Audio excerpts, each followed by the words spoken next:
Në një atmosferë të hapur dhe miqësore, Vunet Sinaj u takua me banorët e lagjes 28 nëntori për të dëgjuar nga afër shqetësimet e tyre dhe për të ndarë vizionin e tij për zhvillimin e Vlorës. Sinaj tha se këto zgjedhje janë një moment kyç jo vetëm për qytetin bregdetar, por për të gjithë vendin, duke theksuar se vota është instrumenti më i fortë për të çuar para ndryshimet e nevojshme. Unë kam ndjer një respekt të veçantë nga të gjithë.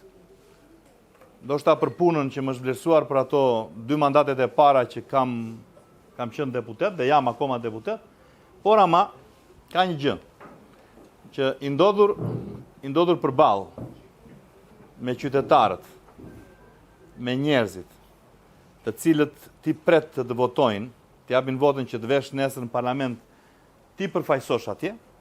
Ky konkurim dhe ky garim në këtë radhë është më i veçanti nga të gjithë.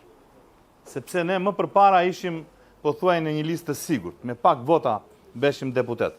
Kurse sot jemi në një listë të hapur dhe them që ka zgjidhur drejt Edi Rama sepse edhe unë që thuhet që kam punuar shumë, se dëgjoj gjithandej këtë dhe i falenderoj të gjithë ata që e shprehin që deputeti ka hapur gjithmonë celularin, është kthyer mbrapsht dhe na ka takuar, nuk ka neglizhuar asnjëherë asnjë hall, asnjë shqetësim, ka ndihmuar blegtorët, është marrë me subvencionet, është marrë me çdo gjë dhe unë i falenderoj të gjithë ata që mi thonë këto sot. Por ama dhe unë mendoj që kjo ishte zgjidhja më e mirë që ne, kandidatët për deputet, ta kuptojmë peshën e votës së qytetarëve.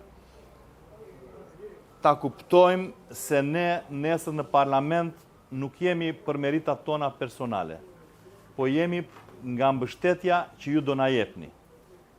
Dhe vota e juaj është ajo që ka për të bërë zgjedhjen në atë grup deputetësh që ne jemi, zgjedhjen më të mirë për deputetin që ai dëshiron. Diskutimi me qytetarët vijoi në një frymë bashkëpunimi dhe reflektimi mbi çështjet që shqetësojnë komunitetin. Të pranishmit shprehën mbështetjen e tyre për Sinajin, duke vlerësuar punën dhe përkushtimin e tij për të sjellë zgjidhje konkrete për problematikat e tyre. Me listat e hapura, qytetarët këtë herë do të kenë mundësinë të zgjedhin drejt për drejt kandidatin që u përfaqëson më së miri interesat e tyre, dhe Sinaj kërkoi mbështetje tek qytetarët duke i garantuar se gjithmonë do të kthehet për të dëgjuar dhe zgjidhur shqetësimet e tyre.